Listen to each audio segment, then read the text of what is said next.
આરોપીઓ કેટલા છે? આપ ગાંજા ક્યાંથી લાવ્યા હતા? કોણે આપવાના હતા? શું માહિતી?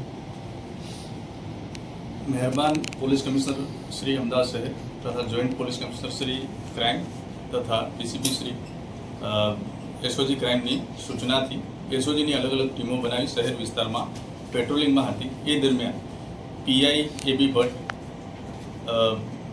ને માહિતી બાતમી રાહે મળેલી કે રાહુલ ગાડે જે રઘુનાથ સોસાયટી કૃષ્ણનગર વિસ્તારમાં રહે છે તે એના ઘરે હાઇબ્રિડ ગાજો રાખીને છૂટક વેચાણ કરી રહેલ છે અને હાલમાં તેની પ્રવૃત્તિ ચાલુ છે. એ પ્રકારની બાતમી મળતા તેઓએ પંચો સાથે રેડ કરતા તેના ઘરેથી કુલ 672 ગ્રામ હાઇબ્રિડ ગાંજો મળી આવેલો.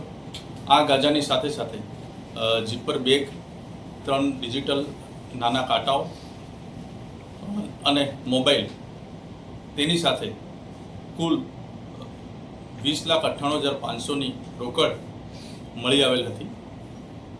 આરોપી રાહુલ ગાડે તથા બન્ની ભાટિયા વિરુદ્ધ ડીસીબી પોસ્ટેમાં એનડીપીએસ એક્ટ હેઠળ ગુનો નોંધવામાં આવેલ છે. આ બાબતેની તપાસ ચાલુ છે.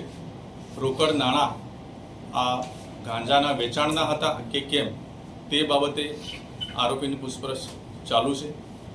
તેમજ આ મુદ્દામાલ ક્યાંથી લાવ્યા હતા અને અન્ય બીજા કોઈ વ્યક્તિને આપવાનો હતો કેમ એ બાબતે પણ તપાસ ચાલી રહી છે. તો પ્રાથમિક તપાસમાં સામે આવ્યું કે ક્યાંથી લાવ્યા હતા, એટલે ક્યાં આરોપી અત્યારે બન્ની ભાટિયાનું નામ આપી રહેલા છે, પરંતુ એ બાબતે હાલ તપાસ ચાલુ છે. કેટલા આરોપી પકડાયા છે? અત્યારે એક જ આરોપી એક આરોપી પકડાયો. કેટલા સમયથી રાહુલ ધંધો કરે છે? અગાઉ કોઈ તેના વિરુદ્ધ ગુનાહિત ઇતિહાસ ખરો? રાહુલ ગાડેનો કોઈ ગુનાહિત ઇતિહાસ છે નહીં, પરંતુ આઈસીજીએસ જે સોફ્ટવેર છે એમાં તપાસ કરી.